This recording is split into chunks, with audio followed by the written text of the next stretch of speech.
বাড়িতেই ছিলাম নর্মালি, আর 2-4 দিন ধরে একটু শরীরটাও খারাপ লাগছিল।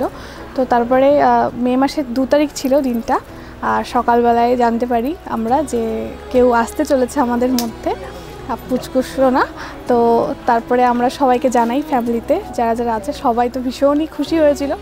আর দিনটা তো মানে ভাষায় প্রকাশ করারই মতন না যে কেমন ফিলিং এটা। প্রত্যেকটা মেয়ের কাছেই এই দিনটা অনেক অনেক বেশি স্পেশাল। তো আমার কাছেও সেই দিনটা অনেক স্পেশাল ছিল।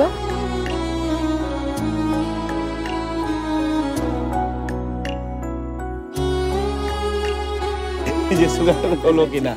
তারপরে আমার এক পরিচিত বন্ধু ছিল, ওকে ও ডাক্তার আর কি, ওকে জিজ্ঞেস করলাম, তো বললো আগে টেস্ট করা।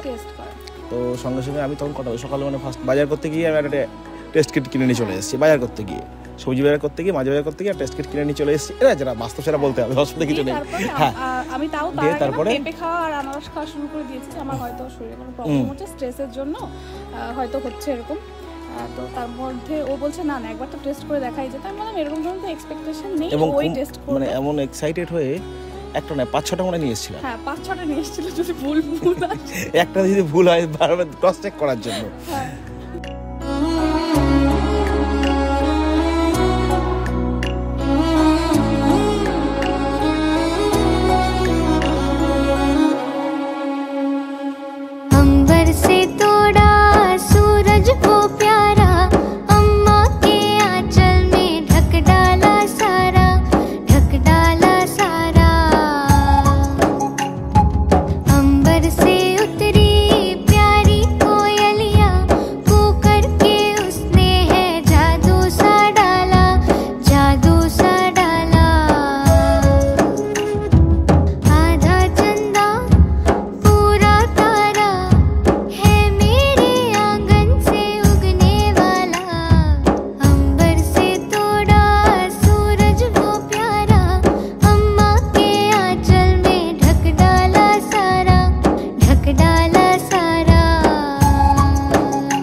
ক্রস চেক করার জন্য।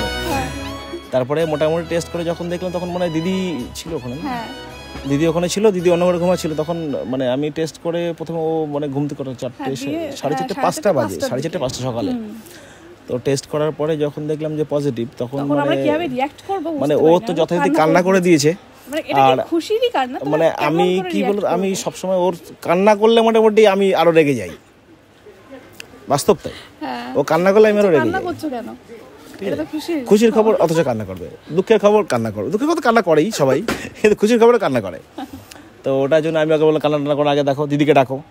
দিদিকে ডেকে দিদির রিয়াকশন হয়ে যাওয়ার মতো, মানে একদম মানে আকাশ থেকে পড়লো। দিদির কাছে গেছি, কিড নিয়েও ঘুমাচ্ছে। আমি বলছি দেখ দি আমি প্রেগনেন্ট। ও বলছে তো কি হয়েছে? ঘুম থেকে উঠে বলতো কি হয়েছে? মনে হচ্ছে তুই কত স্ট্রাগল করেছিস, তারপরে দিয়েও ঘুমিয়ে পড়েছে। 2 ঘন্টা পরে উঠে বলে প্রেগনেন্ট। হ্যাঁ আমাকে দেখেছি, মানে তখন 2 ঘন্টা পরে ঘুম ভেঙেছে। 2 ঘন্টা পরে ঘুম ভেঙেছে। এটা সত্যি ভীষণই ফানি মোমেন্ট হয়ে গেছিল তখন আমাদের জন্য। তারপরে তো যথারীতি ও সবাই তারপরে থেকে একদিনের টেস্টে মানে বিশ্বাস হয়েছে 50% হয়েছে। তারপরে 2 দিন পরে আবার টেস্ট করেছি, টেস্ট করা হয়েছে আবার। তারপরে মোটামুটি আবার যখন কনফার্ম হলো 80%, আরও একদিন টেস্ট করা হয়েছে, 3-4 দিন করা হয়েছে টেস্ট। ঠিক আছে।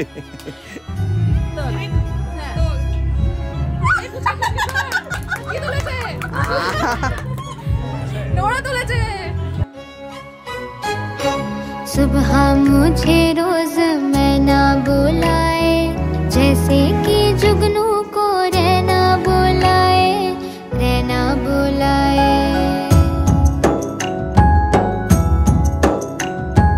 पेड़ों के झूलों में खेलूंगी मैं तो रे, अम्मा से जाके ना कहना बुलाए, कहना बुलाए। अंबर से तोड़ा सूरज वो प्यारा, अम्मा के आंचल में ढक डाला सारा, ढक डाला सारा।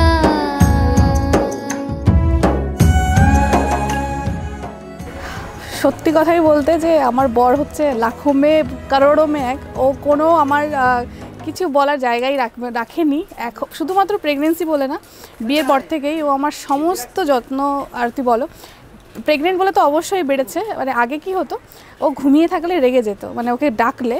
কিন্তু এখন একটা জিনিস এই প্রেগনেন্সিতে দেখেছি, রাত্রে ঘুমিয়ে থাকলে আমি ওকে একবার যদি আস্তে করেও ডাকি, ও পুরো মানে হাড়বাড় করে উঠে যায়, মানে ভয় পেয়ে যায়। তো এই জিনিসটা আমার কাছে খুব ভালো লাগে যে যে এই জিনিসটা ও চেঞ্জ হয়ে গেছে ওর। আর ওর কোনো খারাপ গুণ নেই, খারাপ গুণ একটা আছে স্মোকিং করা, সেটাও অনেক কমে গেছে। অবশ্যই আমার জন্য না, পুচকুটার জন্য, কারণ আমি আগে অনেক বলেছি, সেটা তো শোনেনি, এখন পুচকুটার জন্যই কমে গেছে। কিন্তু হ্যাঁ, ও আমাকে খুবই প্যাম্পার করেছে, আর আগের থেকেই করে, শুধু প্রেগনেন্ট বলে নয়।